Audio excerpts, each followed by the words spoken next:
Hello बेटा, आपका NEET 2022 का एग्ज़ाम हो चुका है, ठीक है। और कुछ बच्चों का अच्छा रहा, कुछ बच्चों का थोड़ा सही नहीं रहा उनके लिए वो दिन।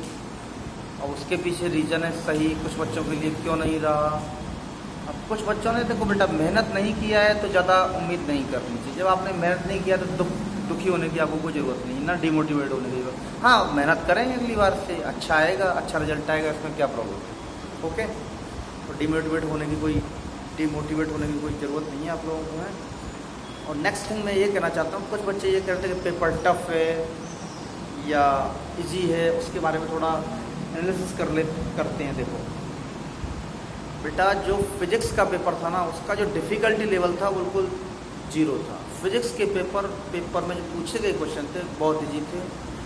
आप चाहते तो 10 से लेके 15 क्वेश्चन उसके अंदर इस तरीके से थे कि ओनली आप उन्हें ऑब्जर्वेशन मेथड से सीधे देख के टिक कर सकते थे।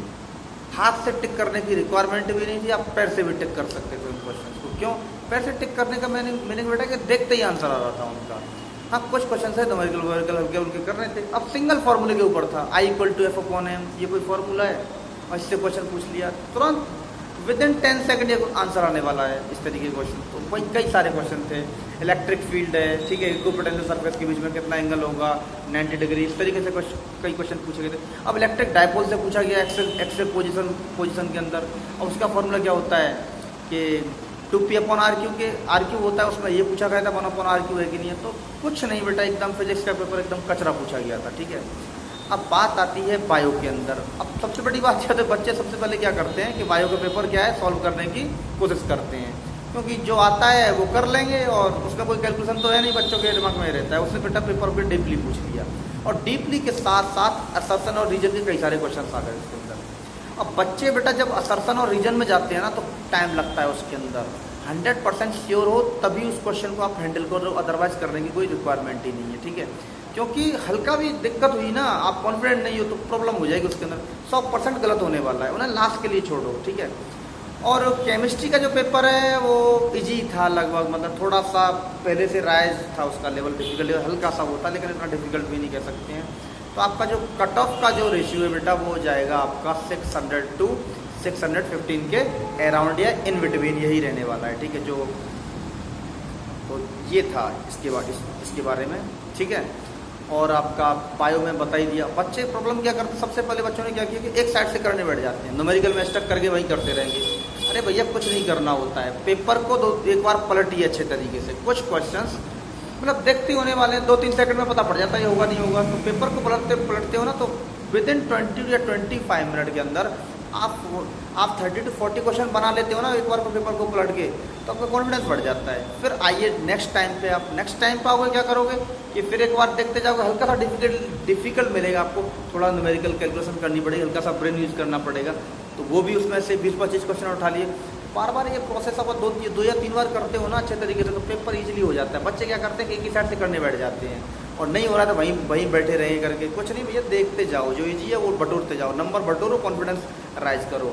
और जिन बच्चों का पेपर बेटा अच्छा नहीं हुआ है उनके लिए तो मैं ये कहूँगा कि आप कुछ ब्लंडर मिस्टेक्स भी हो गई हैं कुछ बच्चों के साथ कि ज़्यादा टाइम उसको दे दिया बायो को। और कुछ बच्चे कहते हैं फिजिक्स में भी सर हमारा पेपर रह गया आते हुए, तो ये होता है, आपने टाइम वहाँ ज़्यादा खर्च कर दिया। टाइम मैनेज करने का ही खेल है नीट का एग्ज़ाम जो बेटा पेपर बहुत ईजी आता है, बस टाइम का रोल है।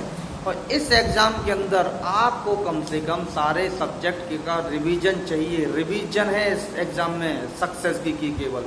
आप 1-2 बार रिवीजन करते हो ना, उससे कुछ नहीं होने वाला है। आप कम से कम 7-8 बार रिवाइज करते रहिए। इतना डीपली क्वेश्चन नहीं पूछा जाता इससे, मैं रियली बता दूंगा आपको, ठीक है। 7-8 बार रिवीजन कर जाओगे तो मेमोरी, आप सो के भी उठे तो भी क्वेश्चन का जवाब दे दो। फॉर्मूले बेस्ड क्वेश्चन आते हैं, इतना हाई फाई क्वेश्चन नहीं आता है, ठीक है। और ईजी रहता है पेपर। तो मैं तो इसके बारे में यही कहूँगा, जो लोग अब आगे के लिए तैयारी करना चाहते हैं उनके लिए, आगे के लिए जो तैयारी करना चाहते हैं उनके लिए मोस्ट वेलकम। और लगे रहिए बेटा, ये देखो टाइम लेगा, पेपर बहुत ईजी आता है, टाइम टेकिंग प्रोसेस है ये, ठीक है। टाइम लगना ही लगना है, आपको चीज़ें रटनी ही पड़ेंगी इसमें, ये कन्फर्म है। कुछ समझिए, कुछ रटिए, RS मेथड लगाइए, रटना प्लस समझना, ठीक है। तो बेटा मैं बस इतना ही कहना चाहूँगा, ठीक है। और हमारी फ्रीक्वेंसी क्लासेस का जो एक्सपेक्टेड रिजल्ट है नीट 2022 का, वो अराउंड बेटा 720 से अपना रहने वाला है 658। बच्चे से बात हुई है तो ये रहने वाला है अपना एक्सपेक्टेड रिजल्ट। और इस प्रोग्राम को जो गाइड कर रहे हैं बेटा, वो जो सुपर 30 के जो फाउंडर मेंबर हैं वो सर अपने साथ हैं, वो इस प्रोग्राम को अपने को गाइड कर रहे हैं। लास्ट ईयर उनके पास बेटा 10 स्टूडेंट्स थे, उनमें से कम 8 स्टूडेंट्स ऐसे हैं जिन्हें गवर्नमेंट कॉलेज मिला है, ठीक है।